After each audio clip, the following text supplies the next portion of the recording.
Hello everybody, I'm Dr. Unnati, and today in this video I'm going to be addressing some of the very basic concepts with regard to mental health and mental disorders.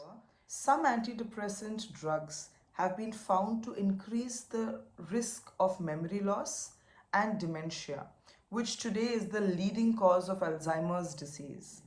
If you want to know more about how these drugs go on to dement the brain, you must read the book Drug-Induced Dementia, A Perfect Crime, written by Grace Elizabeth Jackson, who herself is a neurologist with over 28 years of clinical experience in the US.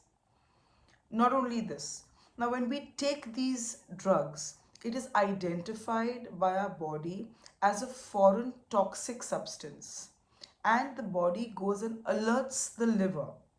Now the liver, in the process of trying to detoxify these substrates from the blood, becomes cirrhosed. It gets overloaded and starts cirrhosing or getting damaged.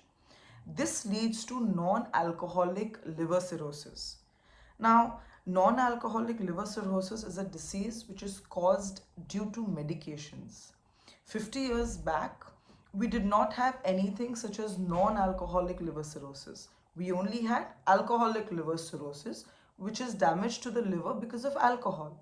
But today, due to this man-developed disease, we have something called as non-alcoholic liver cirrhosis. Withdrawing yourself from these medications once you are taking high doses might in itself be a Herculean task due to the addictive nature of these substrates and its impact on the mind, the brain, and the body.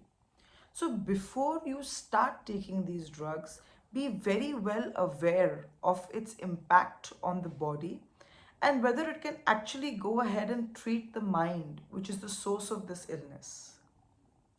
Having said all this, if medications is not the answer to mental disorders, then what is?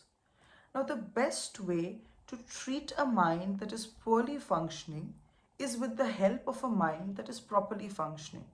Now, this can be achieved by psychotherapy. Now, when I mean psychotherapy, I mean a mind at ease helping another mind to come to ease. Now, this can be achieved by participating in social support groups, in group therapy, in behavioral therapy, in counseling, or simply by talking to a friend or a family member. This by far is the best way to address disorders associated with the mind. So stay happy, stay healthy, and have a great day. Bye-bye.